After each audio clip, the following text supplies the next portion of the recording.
Remember when Bollywood dared? When it cracked open hidden doors about love, gender, about the messy mess we call relationships. When it made you feel, it made you question. And somewhere in that moment, a film arrived called De De Pyaar De, starring Ajay Devgn, Tabu, Rakul Preet Singh. A film that asked, what if love crosses the line? What if hurt and forgiveness collide? 6 years later, the sequel for the same film, De De Pyaar De 2, is in the theatres. You remember Ayesha and Ashish, the age gap, the NRI, the young woman, the family hitting all the walls. It asked you to choose sides. It asked, if someone you love commits adultery, does the forgiveness come with terms and conditions? Or is there a contract? After the credits had rolled, I asked myself a question.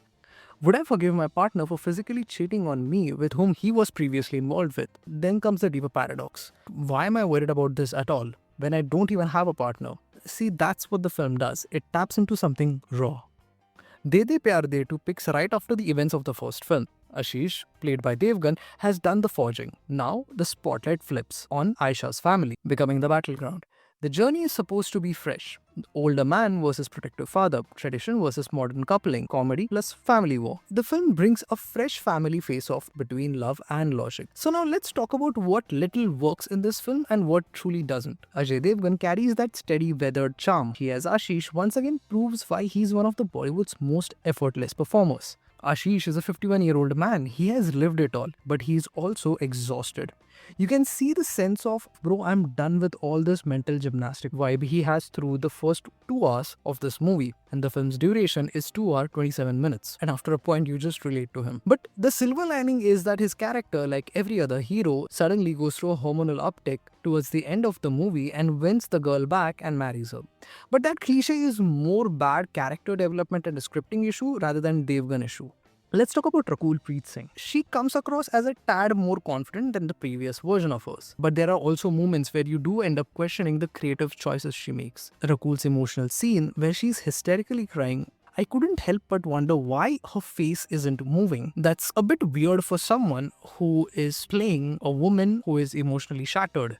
That really worsened the already down the hill experience the movie had me in. While watching the trailer, I felt Meezaan Jafri is someone I'll be worried about while walking into the film. But to be honest, his character is the best thing that has happened to this movie. His character and portrayal were the only things that made this movie watchable for me. Now that made me excited for whichever upcoming projects that he'll be associated with.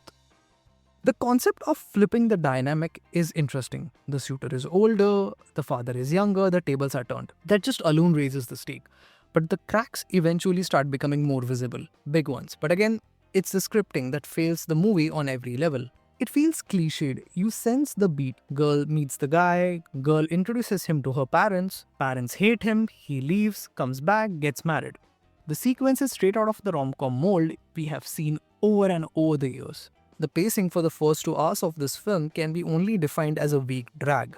The tension is weak, the jokes are absolutely muffled. What could have been witty often ends up being predictable. And for some reason, the characters in Love Ranjan movies, they just talk so much they end up inducing a headache by the end of the movie. There is a twist at the end of this movie that is supposed to be quote-unquote shocking, but it actually ends up leaving you relieved, signaling that it's finally the end of this movie. Ultimately, you end up feeling that the romance, comedy and drama are all there, but the essence is missing. Now let's look at the bigger canvas, as this is where the things get interesting.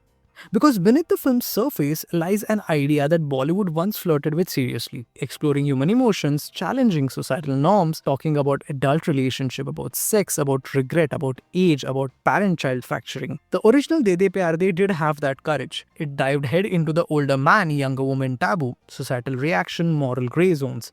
But the sequel, it dials back the boldness, limiting it to the only titular character in the movie. The sequel aims for modern love, laughter and second chances, but the world has moved. It has evolved. The audience expect more nuance, depth and risk. A film that released few years ago, Do Aur Do Pyaar, which had Vidya in it, tackled infidelity with surprising honesty. The bar clearly has been raised. So when you deliver the same old formulaic product, it's kind of noticeable. Now, there is this one question that kept nagging me throughout the second half of the movie, is that is Love Ranjan as a writer and as a producer evolving or just recycling his product? So, to sum up, De De Pyar De 2 is a mediocre movie which will make you laugh twice in the whole film with some family chaos and some decent foot tapping numbers. But if you are expecting that rush of emotional honesty, that bubble bursting moment, jokes that make you laugh out loud, be warned, you are in for a disappointment.